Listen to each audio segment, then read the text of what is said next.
The wagons, Matkov's teachers and the first-year border guards with political officer Sklar were sent away before daylight. With me remained 30 to 35 of the most hardy and trained fighters. So we followed those units of the detachment that were leaving through Monastiriska to Gtin and Proskurov. Late in the evening we caught up with some artillery unit on the road. Tractors and tractors went without lights, carrying guns of different caliber on trailers. The column stretched along the road for more than a kilometre. Many of the guns had no crews, only a tractor driver or a tractor driver. Standing on the side of the road, the commander was hustling his men, trying to speed up the movement and force the column to follow the shortened distances. When we were close to the commander, he called me over. "Listen, Lieutenant, your men are tired, aren't they?"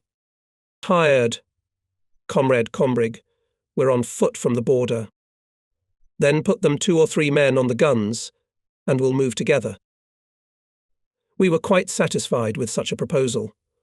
The border guards were placed on the guns, and we travelled about 40 kilometres during the night. And in the morning we said goodbye to our companions and continued moving to the east by a parallel country road. In the evening we found ourselves somewhere between Gtin and Proskurov, in a settlement located in a deep and round, like a bowl, gully. There we met the local district military commander, a major, who was at the same time the head of the garrison. "Go to the western outskirts of the city and take the defence there by the road," he ordered. I repeated the order I had received, but asked for help in feeding the men. "We do not have our own kitchen. The soldiers have not eaten anything for a long time." Major called a petty officer and ordered, "Take the men to the canteen." In the city canteen we were fed properly. The border guards filled their water flasks and took some food with them. Leaving the cart and the liaisons at the house where the garrison headquarters was located, I led the men to the place where we had just come from. On the outskirts of the town, on both sides of the road, someone had already dug trenches. In them the outpost, and took the defence. Looking around, I noticed a gun behind us, in the garden of the last hut. Sklar and I went there. We talked to the artilleryman and found out that it was the artillery unit we had recently escorted. At about 2:00 in the morning I was tracked down by liaison officers and was given an order from the major military commander to come to the headquarters. Alone or the whole outpost? I checked with the liaisons. "The whole outpost." "Good. Go through the trenches, wake up the men. Tell the squad leaders to build the personnel immediately." Soon we were at the headquarters. In a large, spacious room sat several commanders' artillerymen, among them familiar Kombrig. "In an hour we are leaving," he said, nodding his head at us. "Some of the guns and tractors will have to be blown up. We have no fuel, no shells either. We can't leave the equipment to the enemy." The commander called several commanders by name and ordered them to start retreating. Then he turned to us. "Come to the table, border guards. I also ask you to sign this act." He handed us a document that had already been drawn up. The act listed the numbers and calibers of the guns, brands of tractors, the circumstances and place of their destruction. Then came the signatures. The last one was the signature of the local district military commander. Sklar and I signed our names. On the hill behind the village stood the tractors and implements prepared for destruction. Everyone went outside. Kombrig gave the signal. One after another explosions followed. The hillock was covered with dust and smoke. When the smoke cleared, we saw mangled guns and tractors. With the extreme shortage of equipment, it was sometimes destroyed with their own hands. There was no other way out. Meanwhile, Hitlerites were approaching Berdichov and Zhytomyr. Separate reconnaissance units of the enemy cut the roads going to Stanislav, Vinitsa, and Proskurov. Here and there, outposts and commandants' offices of our detachment were engaged in fierce battles with the enemy. A particularly serious clash took place near Monastiriska, between the Dniester and Zolotaya Lipa rivers. Here, at the crossroads, was one of the bridges across the Dniester, which the Nazis were in a hurry to seize. The 5th Commandant's office, which was covering the marching column of the detachment, fought with the enemy on absolutely open ground. The enemy far surpassed the border guards in manpower and equipment. He had armoured personnel carriers and tanks. The outposts fought only with small arms and grenades, but inflicted serious damage to the enemy. To seize the bridge, Hitlerites needed considerable time. I remember well the beginning of this battle. Moving following the detachment, the outpost by evening appeared at a small settlement. Some army hospital was sheltering here from bombing. With the head of the hospital, major of medical service, there were 13-15 people of service personnel. We spent the night in the village, and in the morning the major offered to go together. Even before sunrise, our column passed several large and small villages and went down to the Dniester. Along a wide valley the road ran down to a wooden bridge, darkened from time, but still strong. Here we saw heaps of rubble.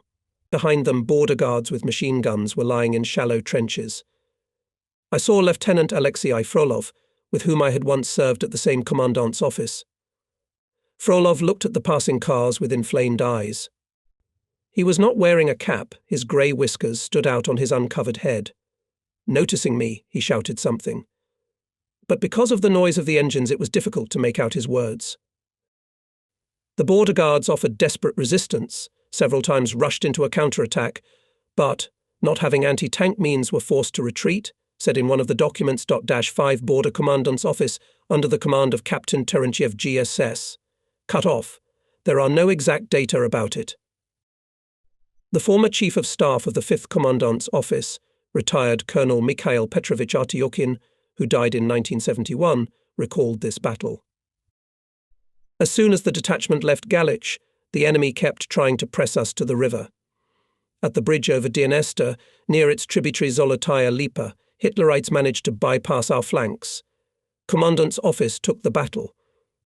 Commandant Captain Terentiev gathered together machine gun squads and appointed Lieutenant Alexei Alexeyevich Frolov, the chief of the 17th Outpost, to command the machine gunners. It was on Frolov's group that the main blow came.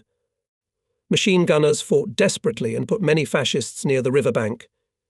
Thanks to their courage, the main forces of the commandant's office managed to break through a gap in the enemy's fighting order, break out of the ring and join the detachment. Lieutenant Frolov and the border guards who were with him were killed. Captain Terentiev did not come out of this battle either, but the 5th Commandant's Office continued to fight the enemy for many more days and weeks.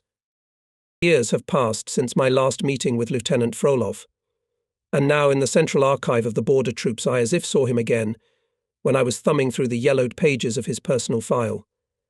From the photocard, enclosed in the file, looked at me a simple Russian face. The look of grey eyes was stern and calm. Frolov's biography was simple and straightforward. He began his border service as a private in the Slavuta border detachment. He graduated from the School of Junior Commanders.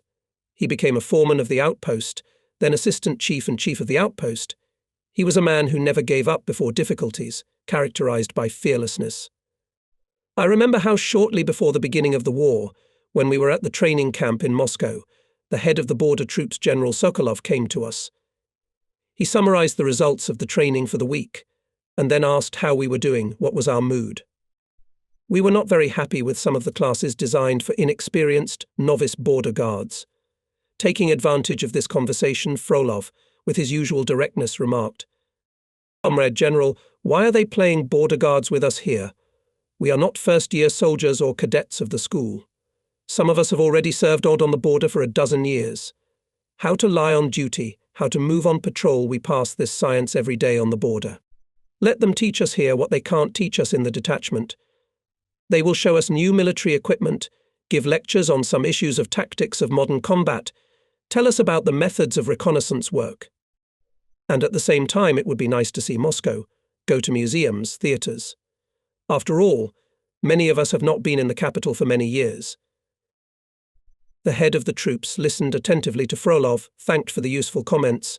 Significant changes were made in the schedule of our classes. So remained Communist Frolov until the last minute of life. He consciously went to self-sacrifice, saving the lives of his comrades in the commandant's office. Lieutenant Frolov fought in battle to the last cartridge, as long as his heart was beating. Let his wife Anastasia Andreevna, his fellow countryman from the village of Filino, Ivanovo region, where he was born and grew up, know about it. Details of heroic fight of Captain Terentiev and soldiers of his commandant's office with German fascist invaders are also known. Border guards fought to the last and all died breaking through the ring of encirclement. It was like Commandant Terentiev. Not so often, but I had to meet Captain Terentiev when I was serving at the 5th Commandant's office. Communication with him left the kindest memories of him as a serious commander, skillful organizer of border protection, sensitive mentor of border guards. His manly, tanned, almost bronze face, slender, lean figure, as if dried by the hot winds and scorching desert sun, are forever etched in my memory. And so it was. For many years Captain Terentiev served on the Turkmen border. The civil war and the fight against the Bazmiki were on his shoulders. The communist Terentiev was utterly devoted to the people, the party and military duty. Captain Terentiev's wife Maria Leonidovna now lives in Tashkent. His daughters Gertrude and Olympiada have grown up. Olympiada visited me in the summer of 1968. I was just like that she pointed to her daughter, with whom she came together, when on the morning of June 22nd, 1941, my father came home and said that the Germans had attacked us. I looked out the window, but I saw nothing but high mountains covered with fir trees. Soon a truck arrived.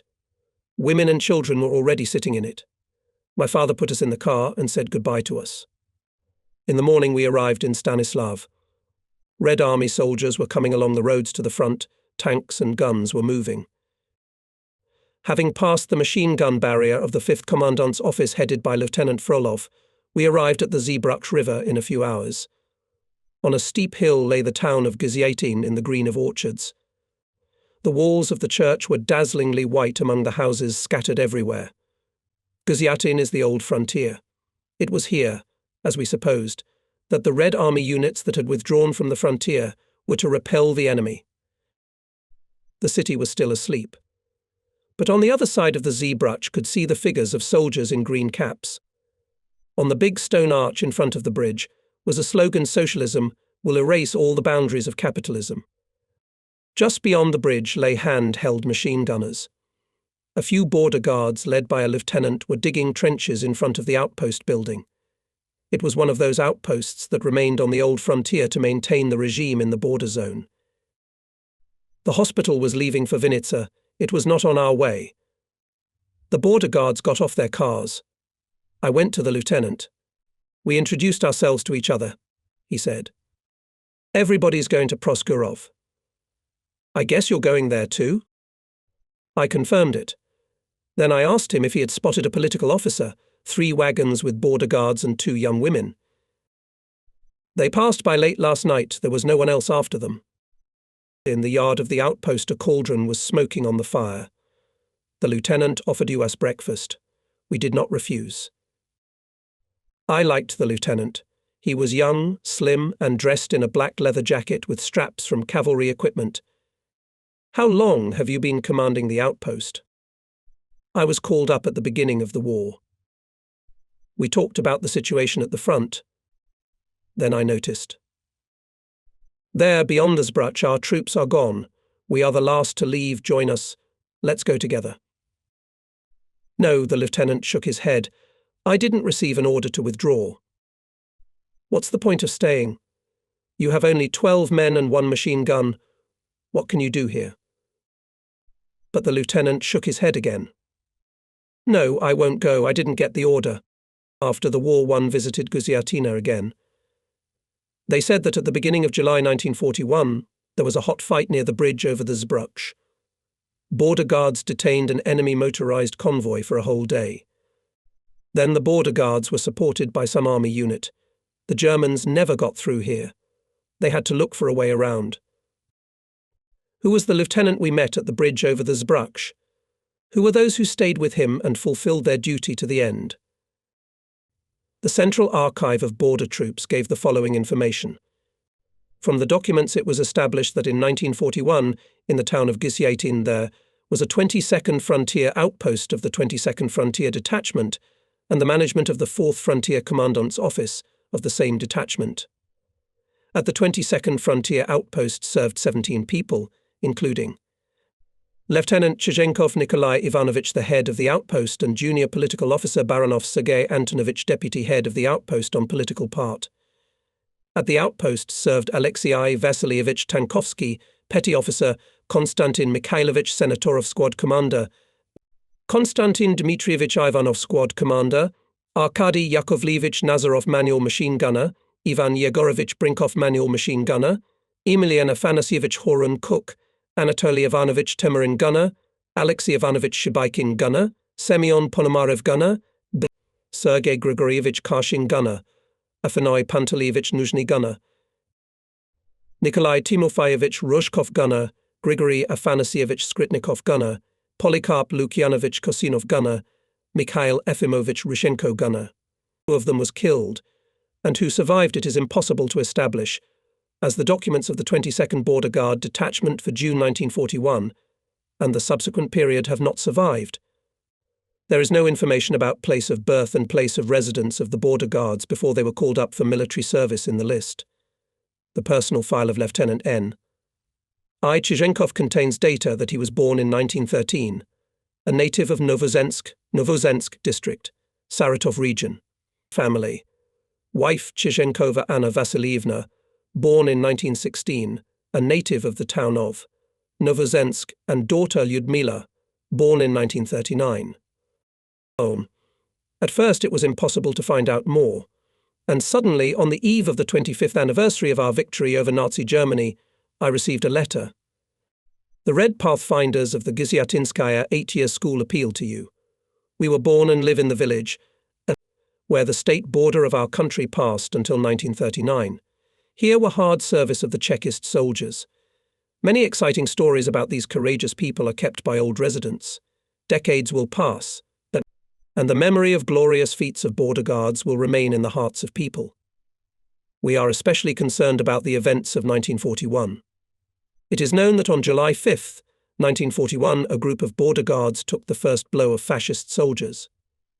Border guards fought selflessly, remained faithful to the military oath to the end. The pioneers wrote that they were searching for the border guards of Gziatinskaya frontier outpost that they found in the city of Novosensk, the sister of the head of the outpost I. Dupsova, and the sister of the head of the outpost I. Dupsova. Dupsova, and in the city of Khmelnytsky, the wife of N. I. Chizenkov Anna Vasilievna. Anna Vasilievna Chizenkova wrote to the pioneers about the life and heroic death of her husband. It turned out that Chizenkov died while saving the regimental banner in 1941, somewhere between Vinnytsia and Kiev. On the last letter of N.I. Chizenkov, dated July 26, 1941, is the address the Red Army of the Southwestern Front, PN 505, Command T, 22 Border Guard Detachment NKVD. Pioneers also asked to clarify the name of one of the soldiers of the 22nd Outpost. He is known to them as Teterin, but in the lists of soldiers is listed as Temerin.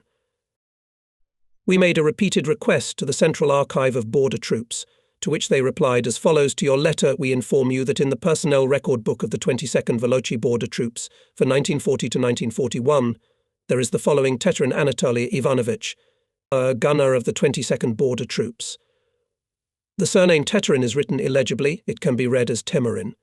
We cannot clarify the surname Teterin I. We cannot, as there are no other documents on the personnel records of the 22nd Border Troops in the archives. It seemed that there would be no new information about the border guards of the 22nd Outpost. Suddenly someone called my apartment. I opened the door. At the threshold stood a medium-sized thin man of about 50 years old. "Hello," he said. I returned the greeting. "You don't recognize me?" the man asked. "No," I answered, looking at his tanned, manly face. "Have we met somewhere?" "Yes. Do you remember July of the 41st year, the outpost in Gziatina? I am a former border guard of that outpost, Polikarp Lukyanovich Kosinov. Kosinov was just passing through Moscow. He had very little time." Of course, I didn't remember his face. Our stay at the Gziatin outpost was too short, and at that time I had to talk only with the chief, as it is now known, Lieutenant Chizenkov. But Polikarp Lukyanovich remembered me and recognized me now. He lives in the village of Novo Makarov on the Voronezh land, works as a blacksmith in the collective farm workshop, twice awarded the Medal for Labour Valour. He told the following about the outpost and himself.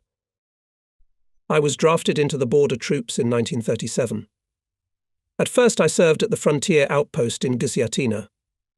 In October 1939 I was transferred to the 92nd Frontier Detachment as an instructor of a search dog at the frontier outpost in the town of Peremyshal. I had a lot of detentions of violators of the state border in 1940. I expired the term of service, but in the air, as they say, smelled a storm.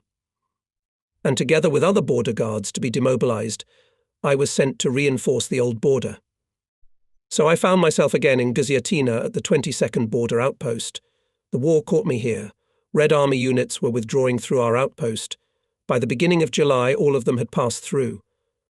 We were left alone on the old frontier. One night, the chief of the outpost, Lieutenant Chizhenkov, put me and one border guard on sentry duty at the bridge. At night, we heard someone sneaking towards us in the darkness. I called out to the unidentified men, and in response there were machine gun bursts. We also opened fire. 2 of the attackers, dressed in civilian clothes, were killed. It happened just before your outpost passed through Gtin. We took the defence at the bridge, and when Hitlerites tried to break through the bridge, we met them with friendly fire. A traffic jam was formed, and we were beating Hitler's soldiers. They had to deploy near the river. Just at that time, some army unit came to the aid of the outpost. By joint efforts, we repulsed several times attacks of fascists. On the second day, they put a massive fire of artillery on us, called airplanes. But even this did not help. Then, having found a ford, Hitlerites began to cross the river downstream. We received an order to withdraw in the direction of Vinitsa. In some small town near Vinitsa, our 22nd Border Detachment was concentrated. There were only 3 of us from Gtin border outpost Horon, Rozhkov and me. And again there were fights. Rozhkov was killed in one of them. We were surrounded. We fought our way back to our unit together with Captain Dmitry Polyakov. Then I was enlisted as a company foreman in the 97th Border Regiment. In the battle near Kharkov in 1942, I was severely concussed. That's all, finished Kosanov. Lieutenant Chizhenkov and junior political officer Baronov Kosanov saw for the last time in the battle at the bridge over the Zizbruch. I didn't know then that I was parting forever with this courageous man who had joined his outpost in an unequal battle with the enemy. And even if I knew, what could I do? We didn't leave without orders either. And each day won from the enemy, even at the cost of self-sacrifice, contributed to the organization of repulse of the enemy on new frontiers. In Yarmolintsy we caught up with the border guards, who were leaving together with Sklya. Here, in a garden or in a forest, the soldiers were waiting out the heat of the day. Starshina Vershainin and the cook Mikhailov cooked eggs on the fire in big cast iron. Where did they get so many eggs from? I asked Vershinin sternly, suspecting that someone had dared to beg them from the locals. Sklya explained that he had authorized the opening of a nearby store, which no longer belonged to anyone. There was nothing in the store but eggs, so they took them to feed the fighters. It's not to be wasted. For some reason, it was in Yarmolintsy that I noticed how the border guards had lost weight, turned black and gaunt, how they did not look like those carefree, cheerful cavaliers in their sun-soaked, sun-scorched gymnasiums, who were twirling around in the courtyard of the outpost with Kriva and Ivashkov girls on the last evening before the war. Between the past and the present lay a line, which could not be erased by anything. Back on the road. Border guards go concentrated severe.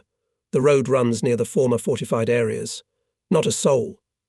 Black empty eye sockets look loopholes of reinforced concrete pillboxes. Neither guns, nor machine guns, nor those who had to keep every metre of land under fire, dressed in stone and iron. Where has everything gone? Remarked one of the soldiers who served here before 1939.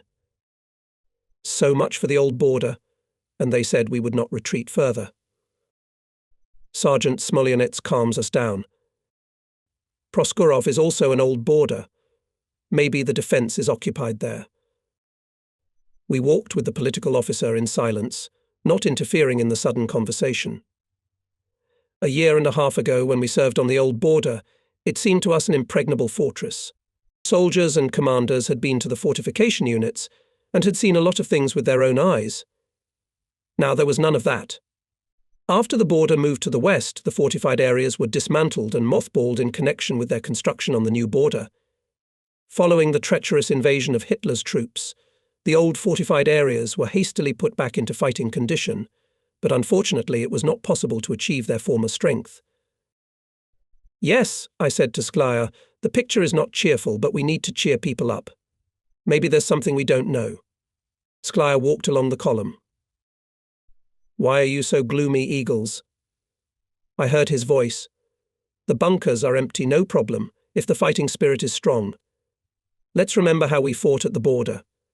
Who fought us or them?" It was getting dark. Somewhere in the northeast, the sky was illuminated by flashes of broad lightning. The enemy was bombing something again, but the rumble of explosions did not reach us. We could hear only the squeak of sand under the wheels of our wagons and the muffled conversation of the political commander with the soldiers. By July 7th, the majority of the detachment units concentrated in the area of the railway station Proskurov. It was supposed to transfer the detachment from Proskurov by railroad transport through Starokonstantinov to Gtin. However, by this time the Germans approached Berdychov. Colonel Rogatin, the chief of staff of the Ukrainian frontier district, who was in Proskurov, changed the original plan and ordered to withdraw through Zemarinka, Vinnytsia and Kazatin to the town of Skvira. Those who had time to load into echelons were sent there by railroad. Others, mainly the detachment headquarters and headquarters units, were moved by motor transport. Individual outposts, for which there were not enough cars, went to the point of concentration by country roads. We approached Proskurov late in the evening after another bombardment. The railroad tracks were full of overcrowded military echelons. People were sitting on the steps, in the vestibules, on the roofs of the cars. Having stopped the border guards at the station, I, with my contacts, began to sneak through the railroad tracks. With difficulty, I found the train with the border guards. There I saw Captain Shabakov. "Well, have you arrived?" Without letting me report, asked the commandant. "Is everything all right?" "That's right," I replied, and added only that the wagon is out of order, and it's a bit heavy to carry the machine gun on yourself. Another 10 men rubbed their feet. Besides, we have 2 Matkov teachers with us. All in all, 15 people, as they say, unfit. I don't know how Gavril Ivanovich treated other chiefs of outposts, but he treated me with great trust and fatherly kindness. Although our joint service was short, Shapakov took over the commandant's office only in early 1941. I believed in him, his commanding talent, calmness and judgment.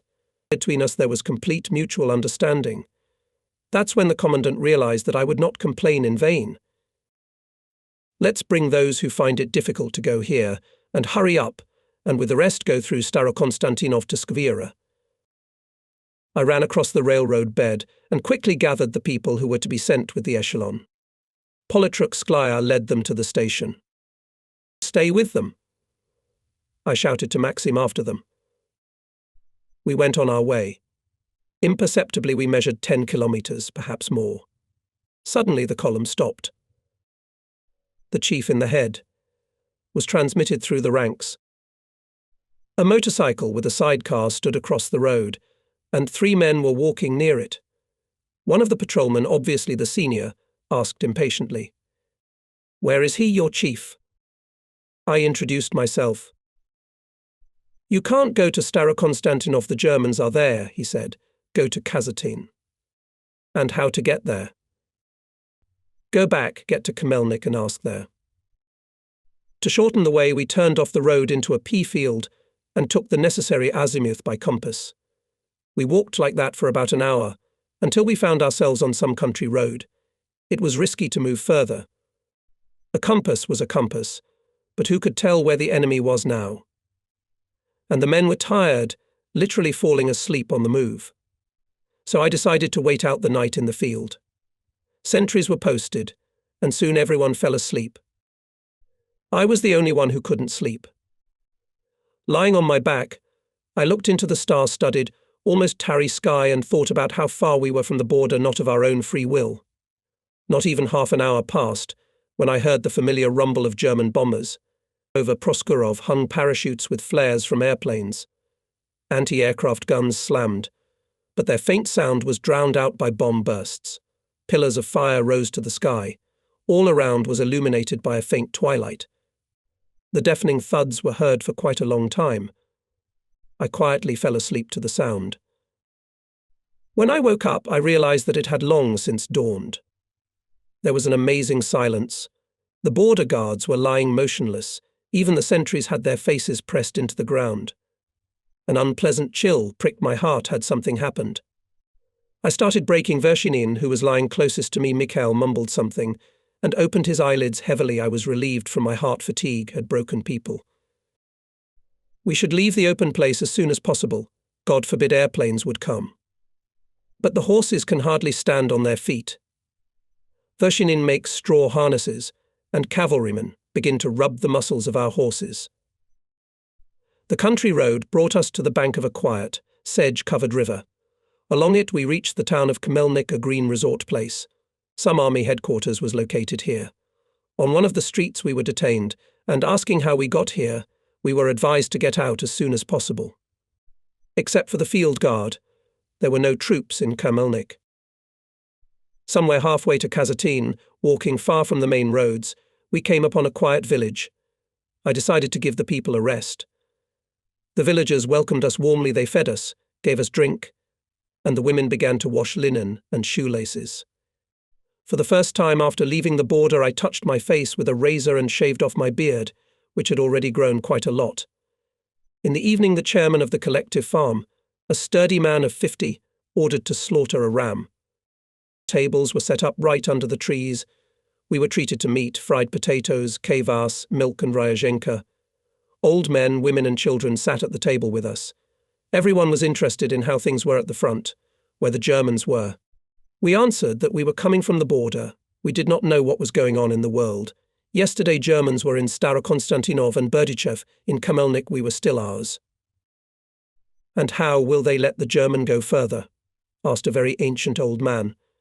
And how many of ours are there against him? Answered the chairman of the collective farm. He said that we beat the Germans back in 1918, and if they come here, we will go partisan, as we did then, in the revolution.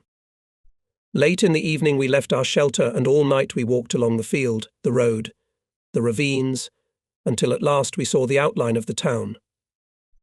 All along its outskirts stretched trenches. There were also mounted guns. In some places we could see tanks buried in the ground up to their turrets. Gtin was in front of us. Patrolmen stopped us and, having checked our documents, told us how to get to Skvira. On the morning of July 11th, the outpost arrived in Skvira. The small town was literally drowned in gardens. By a huge pond we found our commandant's office. A group of fighters together with Sklya, who had travelled from Proskurov by echelon, was already here. There were also our orderlies, Matkov teachers. Maxim reported to me that Captain Gladkik had ordered to send the girls to Kiev with passing cars. But there was a difficulty during the bombing of the train in Proskurov. Their documents, along with other things, were burned. Who would believe in Kiev that they were teachers? It was wartime. So I left them in the house until your arrival. All right, I said, we'll think about what to do next. Klavdia Yakovenko and Valentina Kovaleva felt that the conversation was about them and came up to us. We are not going anywhere from you, they said. We have been walking with the outpost from the very border, and now, when it became quiet, you want to send us somewhere. I told the girls that they should let me have a break from the road first, and then we'll figure out what's going on. There is nothing to sort out. We are not a step away from you, said Yakovenko cheerfully. To which I replied, You must understand, girls, that I myself to decide the question of your future fate cannot. This is a matter for the command. Soon I reported to Major Vrublevsky about the arrival of the outpost.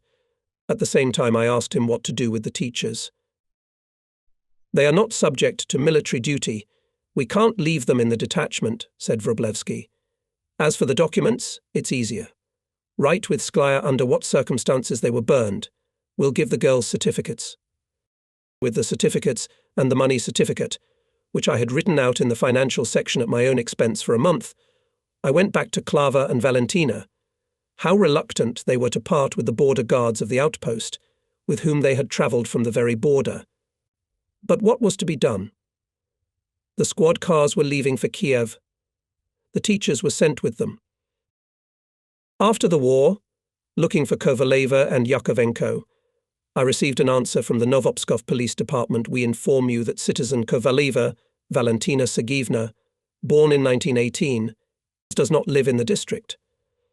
In 1945 VS, Kovaleva worked as a teacher at the school in the village of Berezovka for only 4 months. After that she left in an unknown direction. In the Regional Address Bureau of the Ministry of Internal Affairs of Lugansk region and Novopskovsky passport office she is not registered or discharged. It took a long time to get any information about Klavdia Yakovenko, but still the girls were found many years after the war. V.S. Kovaleva lives in one of the state farms of Volyn region, and K. I. Yakovenko in the village of Prosyanaya, Dnepropetrovsk region. Now both teachers are retired and have sons. We just saw the girls off when a new order came to send to the cavalry squadron, being formed at the detachment headquarters Petty Officer Vershinin and all the cavalrymen of the outpost. The horses for formation and supply horses were also transferred to the same squadron. Similar orders were given to all outposts. The detachment command created a mobile reserve in case of any complications. The measure was reasonable, but the situation of outposts, left without means of transportation, was getting worse. Our economic managers worked the old-fashioned way. When we stood in place, they supplied us more or less tolerably well. But as soon as the outposts dispersed or began to march, all communication with the rear was cut off. Looking at Petty Officer Vershinin, who was leaving with the cavalrymen, I remembered the day when he first arrived at the outpost. It was in November 1940. A border guard with a dashing cavalry bearing came into the office. I will not hide, the first meeting with Vershinin upset me. The new petty officer wanted to emphasize that he was an independent man. A lamb's cap with a green top and 2 crossed white ribbons rested on his head. The long overcoat was edged in many places with green cloth. The multitude of buttons, polished to an incredible luster, made his eyes ripple. A hussar, indeed.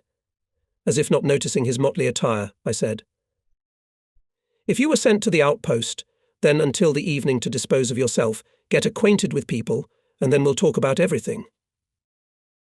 At the combat formation, I introduced the new petty officer to the personnel and ordered the sergeant temporarily acting as his sergeant to hand over the outpost management to Vershinin. Vershinin reported the acceptance of all cases, and we had a heart-to-heart talk with him. It turned out that he was from the village of Vorotonets, Gorky region, was born in 1918. His mother and father stayed in the village. He is serving in the border troops for the 3rd year. "You know, comrade petty officer," I said in a tone that allowed no objections, "you are my deputy in the household and assistant for training and education of border guards. You will sometimes have to stay at the outpost for the chief and independently solve various issues. And to whom much is given, much is asked of him. Let's start our joint work with the fact that you will hide your kubanka until you are discharged to the reserve. Put on the proper headgear, tidy up your overcoat. We'll meet again in the morning to familiarize ourselves with the border section." At first we had some misunderstandings. However, soon Mikhail Vershinin became a real businessman and my assistant. He acted exceptionally bravely in the first days of the war. And now fate wanted to separate us in the town of Skvira. In 1942, already being a platoon commander, Mikhail Vershinin died a heroic death during the attack on Oboyan. In the evening, the outposts and units of the detachment were built, and we were announced that by the decision of the front command we were going to protect the rear of the 26th Army. The Commissar Avdyukin made a speech. "Although on the battlefields of many fascist invaders have found a grave, he said, the enemy is still strong. He continues to climb, throwing more and more new forces into the fight. Everywhere there are heavy and intense battles. The command entrusts us with a responsible task to restore order in the front rear. The enemy uses every opportunity to cause us damage. He sends spies, provocateurs who spread false rumors, sow panic, commit sabotage. Our task is to root out this evil. It was immediately announced that the detachment was given a 5-day vacation. This message pleased everyone. Border guards were pretty exhausted during these days. From June 22nd to July 10th, 1941, fighting large and small battles, covering the withdrawal of the 13th Rifle Corps, we passed from the Carpathians to Skvira, about 700 kilometers. In Skvira there were also border guards of the 93rd Detachment, guarding the state border to the north of us. Here were also concentrated units of the 6th and 16th Motorized Rifle Regiments of the NKVD troops, as well as units of the 92nd Border Guard Detachment. It was thought at that time, this was evidenced by the task assigned to us, that our position at the front was going to be strengthened. The former chief of the 93rd Border Guard Detachment, Major General retired VA. Abizov recalls after leaving the border in July 1941, the Border Guard Detachment's 92nd, 93rd, 94th came to the frontier Zhytomyr, Kazatin, Mikhailovsky Huta, and were united into one consolidated barrier detachment. I received a radio telegram from Colonel Gtin from Brovary near Kiev, where the headquarters of the border troops of the Ukrainian district was located, informing me that I was appointed commander of this detachment. My headquarters was stationed in Skvira. As the combined detachment was concentrated, it was moved forward to protect the rear of the 5th Army, the 92nd Border Guard Detachment, and the 16th Motorized Rifle Regiment of the NKVD, and to protect the rear of the 26th Army. The 94th Border Guard Detachment and the 6th Motorized Rifle Regiment of the NKVD. Thus, the above-mentioned units were deployed in the Kazatin-Fastov section to carry out barrier service. The 93rd Border Detachment, which I continued to command at the same time, remained in Skvira and was the reserve of the commander of the combined detachment, on the edge of the tank wedge.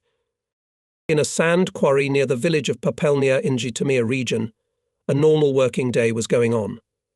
The excavator was loading sand bucket by bucket and loading the approaching cars with it. Suddenly the top layer of earth from the edge of the quarry crept up. An old trench was exposed. A rusty grenade fell at the feet of the workers. Mechanic Fedorenko stopped the excavator. Grigory Ivanovich Panchok, the chairman of the village council, a former frontline soldier and a reserve captain, immediately informed the Popolnyansky district military enlistment office. The military commissar Lieutenant Colonel Vladimir Alexeyevich Golitovsky, together with the head of the 4th Department Lieutenant Colonel Pavel Ivanovich Pali, hurriedly went to the place of work. Excavations began. The remains of 8 dead soldiers, 3 grenades, 2 rifles, 3 cartridges, 3 gas masks, articles of clothing and footwear, a cloak tent, 2 plates with belts of officers' equipment, a Red Army star, a green buttonhole with 2 cubes were extracted to the surface of the ground. Conversations of the command staff not once heard the words, "Oh, how great artilleryman Soskov covered the enemy column." Senior Lieutenant I.V. Soskov, after the battle at Popolny, continued to fight the enemy with his artillerymen. His fame, according to veterans, rattled all over the front. His exploits were reported on Kiev radio, written in frontline newspapers. But on the 101st day of the war, IV. Soskov died. The former commander of the firing platoon, Lieutenant VV. Kovin, reported to Ivan Vasilievich's wife, "With your husband, as you know." I began to fight from the first days and was with him all the time until the last minute of his life. Ivan Vasilievich died in the night from September 30th to October 1st, 1941 in the village of Devichki, Pereyaslav district. This village is not far from the Olshishev shooting range, where we used to go to shoot, just 5 kilometers from the Dnieper. He died the death of the brave. When I was told about it, I ran to him, took him in my arms, but he was already dead. The battle was heating up. I ordered his burial, and I ran to the guns again. The names of other heroes artillerymen who fought near Pelnia, named former gunner F.M. Sinev. The commander of the 1st firing platoon was Lieutenant V. Kovin, the 2nd Lieutenant B. Lebensky. His son, Vladimir, came to me and was interested in the circumstances under which his father died. I told him everything I knew. Until July 14th his father was alive. I remember him well. He came to our battery about 3 months before the war started. A young, fit, vivacious, sociable lieutenant, an active participant in all sports competitions. Together with him I played soccer. Among my colleagues in the battery I remember well Petty Officer K.A., Matveev, Platoon Commander A.I., Ivanushkin, Driver Alexei Loganov, Artilleryman V.D., Muzyenko, N.V., Nerezik, S.T., Nedjuev, Anatoly Chistyakov, Alexander Nikitin, Nikolai Fedyakov, Sergei Davidov. Who of them survived I do not know, as during the battle I was severely wounded and evacuated to the rear. After Capt. S. Udin, the command of the 6th Motorized Rifle Regiment was taken by Senior Lieutenant G.G. Pantyukov, but I learned about it almost 40 years after the war, as well as about the fact that the soldiers of the regiment, having withdrawn with battles to Voronezh, then participated in the Battle of Stalingrad and ended the war in Berlin, among the first to break into its suburbs. I did not have a chance to see the end of the battle. In one of the fire raids I was concussed. I regained consciousness somewhere on the railroad tracks. I was lying on a stretcher, and in front of me there was a freight car with wounded border guards. Captain Gladkik was standing at its door, putting his bandaged hands on the bar. A little farther away I could see an ambulance. Near it Alexander Yerdakov, the liaison officer of our outpost, was walking with his rifle slung behind his back. I tried to get up. Yerdakov noticed it and ran up to me. With his help I made a few steps to the wagon. Captain Gladkik touched my hands. It was a momentary flash of consciousness, during which I could not make out what was going on around me. The ground went under my feet, and Yerdakov put me on the stretcher again. I woke up in the ambulance.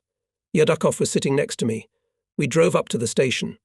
Feldshir Boyko and Yerdakov helped me to get down to the ground. Suddenly from behind the station building appeared a highly excited political officer Sklya with border guards of the outpost. Maxim came up to me and started to say something, but I couldn't make out anything. I shouted, "Why is he here?" But I couldn't hear my voice. He pointed to the battalion commissar Avdyukin, who also appeared at the station surrounded by border guards. Only then I realized that we were withdrawing. "Quickly take the men away," I waved my hand. Captain Zherba, head of the artillery service of the detachment, picked us up with Yerdakov. On the car with ammunition we caught up with our own. The Germans continued to advance along the railroad to Fastov. One of the tank columns rushed to the village of Peripsy. Shortly before that 60 border guards arrived in Peripsy together with the Chief of Staff of the 5th Commandant's office, Mikhail Artyukin. Captain Sereda left this group at his disposal, and his deputy on political part, Senior Political Officer Pavel Kolesnichenko, ordered to lead the departure of the 1st Commandant's office on the road to Strokov. About how the events developed in Peripsy, recalled MP Artyukin, we learned that the Germans had completely seized the station and the village Pelnia. By this time, Senior Political Officer Kolesnichenko, together with the 1st Commandant's office, was already 5 or 6 kilometers away from the village.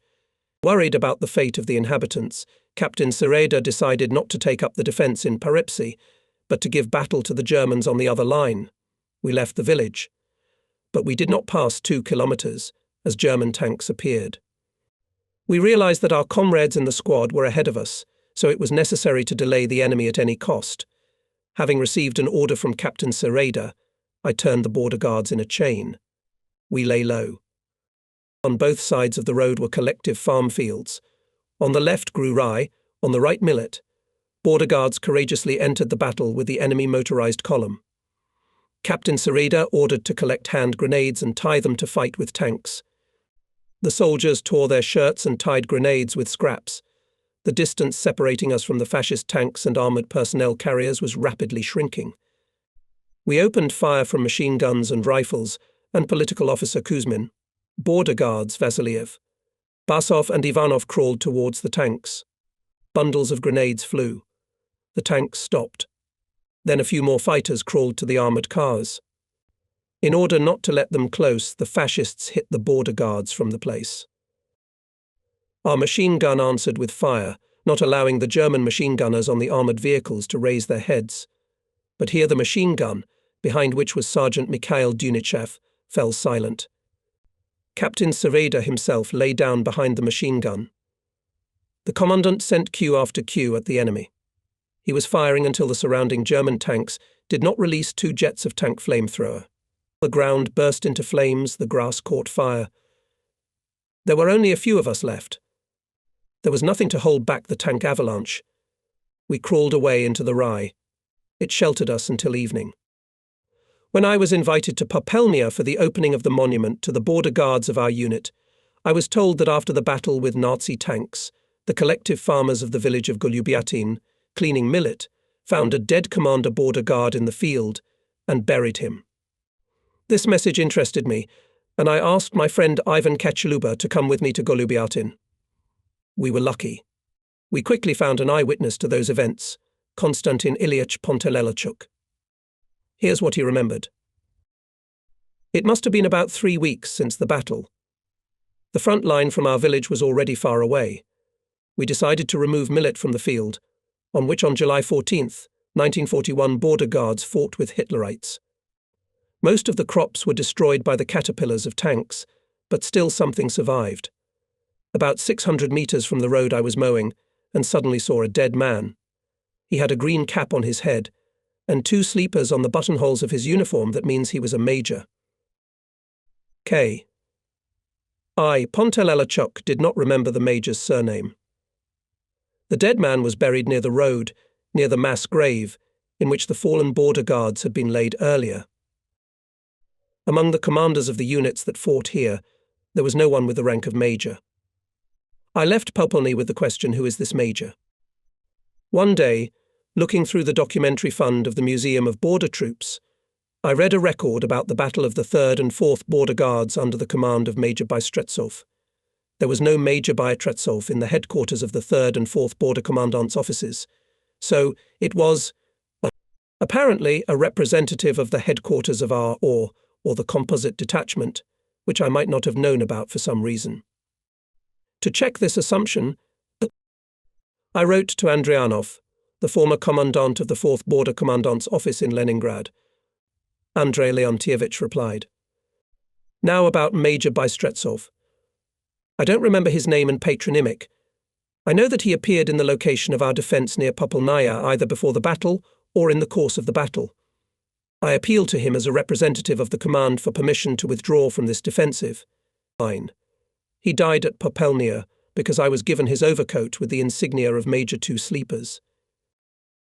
The Chief of Staff of our detachment F.I. Wroblewski specified that on the eve of the war, from the detachment left the Chief of the 1st Department Major Lertzman. Instead of him, another comrade was appointed to this position by order of the district. But he did not have time to come to us. The war began. Perhaps he appeared somewhere later. And now among the archival files I managed to find the order to appoint Major Bystrov Sergei Vasilievich Bystrov to the position of the head of the 1st Department of the headquarters of the 94th Border Detachment. Comparing the stories of the participants of the events of those days with the text of the order, one should come to the conclusion that Major Bystretsov and Major Bystrov are the same person. It was he who arrived from Kiev to Skvira on the eve of the battle in Popelna, and was the representative of the headquarters of the combined barrier unit at Colonel Abizov. Only the participants of those events inaccurately remembered his surname because of a short communication with him. On behalf of the commander of the composite detachment, Major Bystrov ordered Captain Sereda to cover the withdrawal of the main forces. From the village of Paripsy to the control of the composite detachment in Skvira, Major Bystrov, apparently, went on foot, as there were no means of transportation at our disposal, and on the way he was overtaken by border guards of the 1st Commandant's office, headed by senior political officer Kolesnichenko and Chief of Staff of the Commandant's office Sipkin. They passed about 8 kilometers when they were overtaken by German tanks. Border guards took the battle on a small hill. Throwing bundles of grenades under tanks, fire from rifles and machine guns, we restrained the enemy, recalled about this battle the chief of the 2nd outpost, Dmitry Berdyugov. The fight became fiercer and fiercer. The enemy was building up forces, and the border guards were running out of grenades and ammunition. Then Major Bystro ordered to leave the cover, and the rest to withdraw to the forest, which was about 3 kilometers to the right, on the bank of the river. But few managed to do so. Bystrov himself could not withdraw. The enemy broke through our defences. We suffered heavy losses, Berdyugov told. The political officer Yakov Nestorovich Daimer, political officer Turin, Lieutenant Sinokop, Deputy Commandant Senior Political Officer Kolesnichenko, and many other, our fighting friends died. During the withdrawal to the forest were wounded Chief of Staff of the Commandant's Office Sipkin and Political Officer Timoshenko. Yes, the majority of border guards died a heroic death in that unequal battle, and still they forced the enemy to trample on a place and gave an opportunity to the main forces of the detachment to go to a new defensive line. The group, led by Major Wróblewski, reached the northern outskirts of the village of Strokov. There the border guards met an artillery regiment that was withdrawing to Bila Tserkva. Having informed the commander about the task the detachment was carrying out, Wróblewski asked for help. The regiment commander agreed and immediately deployed a battery of 76mm guns. The cannons opened fire on the enemy tanks. This made it possible to delay the enemy advance for some time. Having met fire resistance at the boundary of the Rostovitsa River, the Germans suspended the offensive and called a reconnaissance plane to clarify the situation. With his help, they managed to establish the firing positions of the battery. A concentrated artillery and mortar fire fell on the battery. One by one the guns fell silent.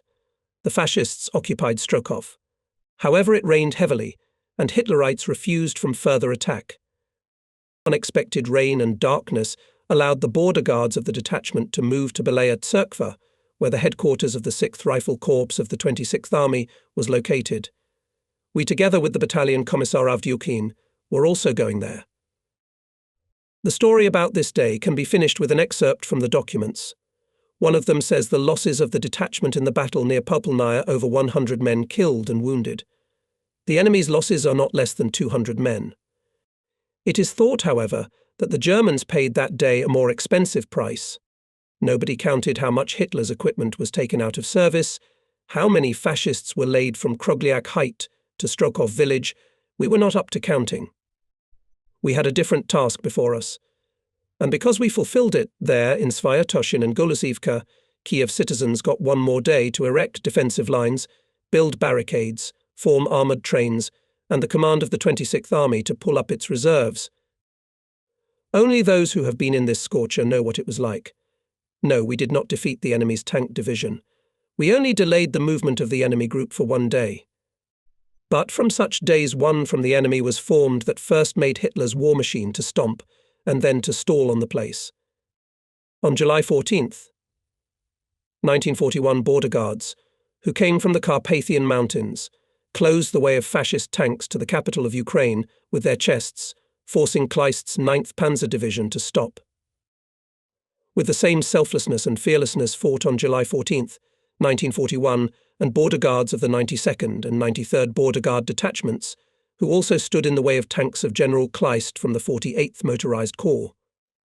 The head of the combined detachment, Colonel Abizov, ordered the commanders of the 92nd Border Guard troops and the 16th Motorized Rifle Regiment of the NKVD to occupy the line Kazatin-Ruzhin-Komsomolskoye by the end of July 13th, and to organize the service to protect the rear of the 5th Army. However, on the morning of July 13th, the enemy suddenly turned his tank and motorized divisions to the southeast from the area of Zhytomyr to Kazatin and tried to bypass it to the east. The 16th Motorized Rifle Regiment of the NKVD internal troops west of the village of Kotlyarka was attacked by enemy tanks and was subjected to heavy bombardment from the air. The soldiers of the regiment fought the enemy fearlessly and even attacked, but suffered heavy losses and were forced to withdraw with their commander Captain Babich to Fastov. To support the regiment, Colonel Abizov sent the 1st Border Commandantry of the 93rd Detachment under the command of Captain Zinovy Osipovich Blumin to Poboshch, the 2nd to Yeshresh, and the 5th to Ruzhin. These commandantries engaged in combat with the enemy. Then they were reassigned to the head of the 92nd Peremyshal Border Detachment, Lieutenant Colonel Tarutin, and continued to fight together with this detachment. The 3rd and 4th Commandant's offices of the 93rd Frontier Detachment covered the crossings of the Rostovitsa River in Strokov and Povalok, and then they were transferred to Fersey, where they stopped the enemy's advance. Later, the 93rd Frontier Detachment was the reserve of the commander of the 6th Rifle Corps and provided the junction between the 159th Regiment and the 41st Rifle Division, defending Bila Tserkva. The 92nd Frontier Detachment took up the defence at Zhashkov Station. On July 19th, we received information that an enemy airborne landing force had landed somewhere nearby. The detachment command received an order to destroy it. The head of the detachment, Lieutenant Colonel Tarutin, was for this purpose sent to the proposed landing area of the group of border guards under the command of Captain Barinin. Near the village of Konla, it met not the landing force, but the advanced units of the 48th Mechanized Corps of the enemy, engaged in battle, destroyed 4 tanks. But the main battle took place a little later near the village of Roji. The enemy attacked the positions of the 92nd Detachment with a large mass of tanks. In a brutal, unequal battle, border guards fought to the last drop of blood. Lieutenant Colonel Tarutin, the commissar of the detachment Gtin, fought in the fighting order of troops and died heroically. But even after the death of the command, the detachment continued to fight under the leadership of Major Agachik and senior political officer Lubchikov, causing damage to the enemy. Together with units of the 3rd Airborne Brigade, Kiev Artillery School, the 4th Motorized Rifle Regiment of the NKVD internal troops, fought on the front line of the Kiev fortified area and the 20th Slavuta Red Banner Frontier Detachment, where I began my service. Here is what the former political officer Semyon Stepanovich Panteleev recalls about those days. Our 20th Red Banner Frontier Detachment was stationed on the zone, as the old state border was called after 1939. After heavy fighting on the border and the defence of Zhytomyr, by order of the command, the detachment occupied a new frontier 14 kilometers from Kiev on the bank of the Irpin River. Border guards of Alevsky and Yampol border guard detachments defended together with us. I remember that the defensive structures in this area have been preserved since the times of the famous maneuvers of the Kiev Special Military District. The commander of our detachment was Major Lyubchenko, later recalled to the headquarters of the partisan movement. The commissar was senior political officer Ivanov, who died in one of the battles. As far as I know, the enemy failed to break through the defence, neither at the section of our commandant's office, nor at the section of the border guard detachment. Border guards held firm. They repeatedly went into counterattacks, inflicting tangible losses on the enemy. I remember well the military commander of our commandant's office, political officer Pyotr Dudin. He was one of the heroes of border guards from the Far East, participated in the battles near Lake Hassan, for which he was awarded the Order of Lenin, was a deputy of the Supreme Soviet of the RSFSR. Possessing great endurance and courage, he appeared at the hottest sites, cheering up the fighters, inspiring them with his personal fearlessness. Unfortunately, I do not know anything about his further fate. They say he led a group to carry the banner out of the encirclement, but I never heard of him again. Convinced of the futility of their plans, and having suffered significant losses in manpower and equipment, the enemy rolled back. A more calm period of defence began. Between us and the Germans formed a neutral zone. And now, by order of the higher command in the border guard, detachment formed a reconnaissance group to capture Tungs. This group consisted of 50 to 60 volunteer border guards. Its commander was Senior Lieutenant Kizelev. I was appointed political commander. Our group existed about 2 weeks and acted in the area of Irpin and Vorzel. In Vorzel, in the premises of the children's sanatorium, was our base. We acted by raids on the Germans, who were mainly engaged in robbing the local population. Our actions were covered by an armoured train. Operations were carried out successfully. On one of these operations wrote an article in the newspaper Izvestia its correspondent V. Poltoratsky. In the Oral Regional Library, I found that issue of the newspaper, dated July 31st, 1941. The article was called In Search of Language. V. Poltoratsky wrote it from my words. The results of this operation: 11 killed Germans, captured 2 language weapons, property. Lieutenant Olbagov, Deputy Political Officer Shishkin, and border guards Safin and Zuzgin were especially distinguished then. I remember Junior Lieutenant Shapar was in our group. Military Field Officer Borakov acted well. The last day of the defensive battles was memorable. Again on our share fell a difficult task to cover the withdrawal. At dawn we entered Kiev. I can't forget how the inhabitants of Kiev, who before believed that Kiev would not be surrendered, when they saw that the border guards were leaving, began to join us, and with knots, or even without everything, started to follow us to the Dnieper. This made our situation much more difficult, but we could do nothing. Behind the Dnieper came the most difficult period fighting in encirclement. But even in these incredibly difficult conditions, border guards showed fortitude, courage, remained faithful to military duty. We had to fulfill various tasks to cover the withdrawal, to eliminate ambushes of the enemy, to provide crossings, to do many other things. The settlements of Bereshevka, Borispil, Pyratin, Gtin, where there were especially hot battles, were remembered for the whole life. No matter how hard it was, but I never heard of a single case when any of the border guards thought of surrendering, although the Germans literally flooded us with leaflets calling to surrender. More than 40 years have passed since then, but people have kept in their memory the feat of the border guards. Residents of Kiev and Bila Tserkva, Fastov and Kazatin, big and small towns of Ukraine, villages and hamlets remember about it. On the eve of the 20th anniversary of the victory over German fascism, the residents of Popelniansky district in memory of the heroism of the soldiers of our 94th Border Guard Unit, who in a difficult time for our homeland courageously and steadfastly defended their land, erected near the village of Golubiatin, at the fork of the road, an obelisk on which they wrote "Comrade." Bow low to these fields.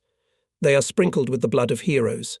Here on July 14th, 1941, in an unequal battle with fascist tanks, died the death of the brave hero of the Soviet Union, Captain Sereda, political officer Kolesnichenko, and 152 soldiers of the 94th Frontier Detachment.